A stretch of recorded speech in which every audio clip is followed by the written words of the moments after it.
Hello ചങ്ങായിമാരെ, അപ്പോൾ നമ്മുടെ സദ്യയുടെ അടുത്ത ഐറ്റം എന്ന് പറയുന്നത് കൂട്ടുകറിയാണ്. നമുക്ക് സദ്യയിൽ ഒഴിവാക്കാൻ പറ്റാത്തതായിട്ടുള്ള ഒരു ഐറ്റം കൂടിയാണ് ഈ കൂട്ടുകറി എന്ന് പറയുന്നത്. അപ്പോൾ നിങ്ങൾക്ക് ഈസി ആയിട്ട് ചെയ്യാൻ പറ്റിയിട്ടുള്ള റെസിപ്പി ഞാൻ പറഞ്ഞുതരാം. അപ്പോൾ അതിന് വേണ്ടിയിട്ട് എൻ്റെ ചാനൽ സബ്സ്ക്രൈബ് ചെയ്യാൻ വേണ്ടി മറക്കരുത്. Welcome to my channel. നമ്മുടെ കൂട്ടുകറി ഉണ്ടാക്കാൻ വേണ്ടിയിട്ട് ആവശ്യമുള്ളത് പച്ചക്കായാണ്. നമ്മളൊരു ബൗളിൽ പച്ചക്കായ എടുത്തിട്ടുണ്ട്. പിന്നീട് വേണ്ടത് ചേനയാണ്. അതും നമ്മൾ ഇതുപോലെ കട്ട് ചെയ്തെടുത്തിട്ടുണ്ട്. നമ്മുടെ കൂട്ടുകറിക്ക് ആവശ്യമായിട്ടുള്ളത് കടലയാണ്. നമ്മളിവിടെ ഒരു ബൗളിൽ കടല എടുത്ത് വേവിച്ച് വെച്ചിട്ടുണ്ട്. കടല വേവിക്കുമ്പോൾ കുറച്ച് മഞ്ഞൾപ്പൊടിയും ഉപ്പും കൂടി ചേർത്താണ് വേവിച്ചത്.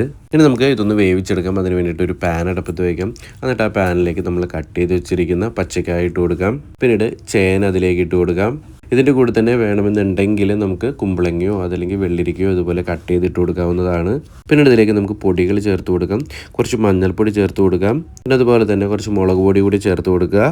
പിന്നീട് ഇതിലേക്ക് ഉപ്പിട്ട് കൊടുക്കുക. കൂടെ തന്നെ കറിവേപ്പില കൂടി ചേർത്ത് കൊടുക്കാം. പിന്നീട് പച്ചക്കറികളൊക്കെ വേകുന്നതിന് ആവശ്യമായിട്ടുള്ള വെള്ളവും കൂടി നമുക്ക് ഒഴിച്ചു കൊടുക്കാം.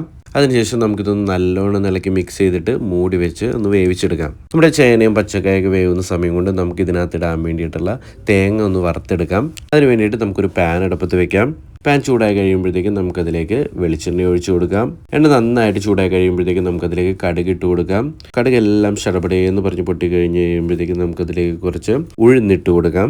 ഇത് ഓപ്ഷണലാണ്. പിന്നീട് നമുക്കതിലേക്ക് കുറച്ച് ജീരകം അതും കൂടി ചേർത്ത് കൊടുത്ത് ഒന്ന് ജസ്റ്റ് ഒന്ന് ഇളക്കി കൊടുക്കാം.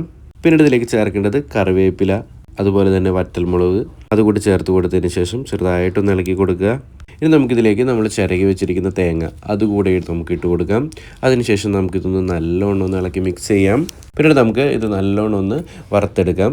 തേങ്ങയൊക്കെ നല്ലൊരു ബ്രൗൺ കളർ ആവുന്നവരെ നമുക്കിത് വറുത്തെടുക്കാം. ഈ ഒരു കളറായി കഴിയുമ്പോഴത്തേക്കും നമുക്കിതിനകത്തുനിന്ന് കുറച്ചെടുത്ത് മാറ്റി വെക്കാം. അത് നമുക്ക് അരപ്പിന് വേണ്ടിയിട്ടാണ് നമ്മൾ യൂസ് ചെയ്യുന്നത്.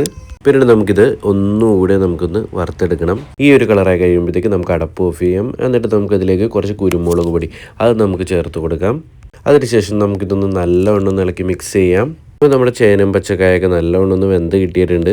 നമ്മുടെ ചേനയുടെ വേവ് നോക്കിയാൽ മതി. ചേന വെന്തിട്ടുണ്ടെങ്കിൽ പച്ചക്കായും വെന്തിട്ടുണ്ടാവും. ഇനി നമുക്കിതിലേക്ക് നമ്മൾ നേരത്തെ വേവിച്ചിരിക്കുന്ന കടലയും അതിൻ്റെ ആ വെള്ളവും കൂടി ചേർത്ത് കൊടുക്കാം. പിന്നീട് നമുക്കിതിലേക്ക് നമ്മൾ നേരത്തെ വറുത്തിട്ട് എടുത്ത് മാറ്റിയ ആ ഒരു തേങ്ങ ഉണ്ടായിരുന്നല്ലോ, ആ തേങ്ങ നമുക്ക് അരച്ചത് ഇട്ട് കൊടുക്കാം. പിന്നീട് നമുക്ക് നല്ലവണ്ണം ഒന്ന് ഇളക്കി മിക്സ് ചെയ്യാം. ഇനി നമുക്ക് ആ കടലയുടെയും കൂടി വെള്ളമൊക്കെ ഒന്ന് വറ്റി നല്ലവണ്ണം ഒന്ന് കുറുക്ക് പാകമാകുമ്പോഴത്തേക്കും നമുക്കതിലേക്ക് നമ്മൾ നേരത്തെ എടുത്ത് വെച്ചിരിക്കുന്ന വറുത്ത ആ ഒരു തേങ്ങയും കൂടി ഇട്ട് കൊടുക്കാം. അതായത് ഇപ്പോൾ നല്ലവണ്ണം ഒന്ന് കുറുകി കിട്ടിയിട്ടുണ്ട്. ഇനി നമുക്ക് നമ്മൾ നേരത്തെ വറുത്ത് മാറ്റിയ തേങ്ങാപ്പീര ഇതിലേക്ക് ഇട്ട് കൊടുക്കാം. പിന്നെ നമുക്ക് നല്ലവണ്ണം ഒന്ന് ഇളക്കി മിക്സ് ചെയ്യാം.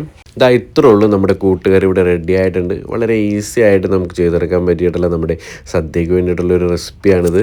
അപ്പോൾ നിങ്ങളെല്ലാവരും ഒന്ന് ട്രൈ ചെയ്ത് നോക്കുക. നിങ്ങൾക്ക് ഈ വീഡിയോ ഇഷ്ടമായെങ്കിൽ ലൈക്ക് ചെയ്യുക, ഷെയർ ചെയ്യുക, സബ്സ്ക്രൈബ് ചെയ്യുക. അപ്പോൾ നമുക്ക് അടുത്ത റെസിപ്പി ആയിട്ട് കാണാം. അതുവരെ എല്ലാവർക്കും ബൈ ബൈ, ടേക്ക് കെയർ.